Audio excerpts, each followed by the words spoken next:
Je souhaite vous expliquer par cette vidéo comment programmer des canaux principaux EWFS.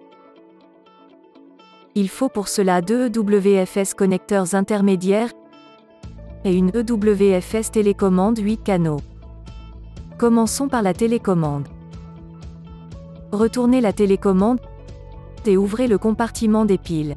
Le couvercle du compartiment des piles doit rester ouvert dans un premier temps car c'est là que se trouve la touche de programmation. Insérez maintenant les piles.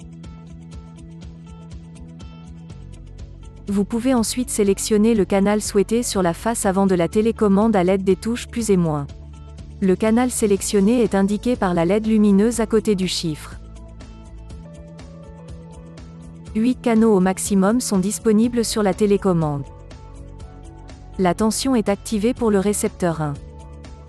Le récepteur est alors en mode de programmation pendant 1 minute.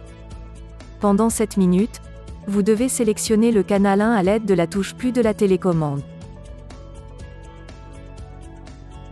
Maintenez ensuite appuyée la touche L, qui se trouve dans le compartiment des piles de la télécommande jusqu'à ce que le récepteur émette un signal d'acquittement.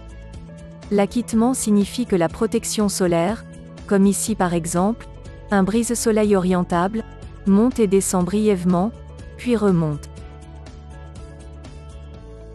La procédure de programmation est maintenant terminée et le brise-soleil orientable peut se commander comme d'habitude en utilisant les touches de montée, d'arrêt et de descente.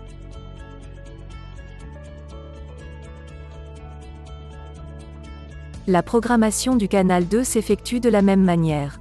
Le récepteur passe en mode de programmation en activant la tension du récepteur 2. Il est important ici aussi que le mode de programmation ne dure pas plus d'1 minute. En appuyant 2 fois brièvement sur la touche plus, vous sélectionnez le canal 2 sur la télécommande. Appuyez ensuite sur la touche L du compartiment des piles et maintenez-la enfoncée jusqu'à ce que le brise-soleil orientable 2 émette un signal d'acquittement, c'est-à-dire qu'il effectue de nouveau 3 mouvements courts.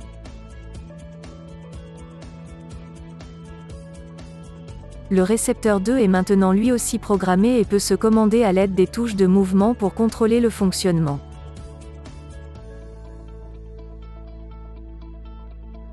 Vous pouvez maintenant refermer le couvercle du compartiment des piles. Les canaux principaux 1 et 2 ont été programmés avec succès.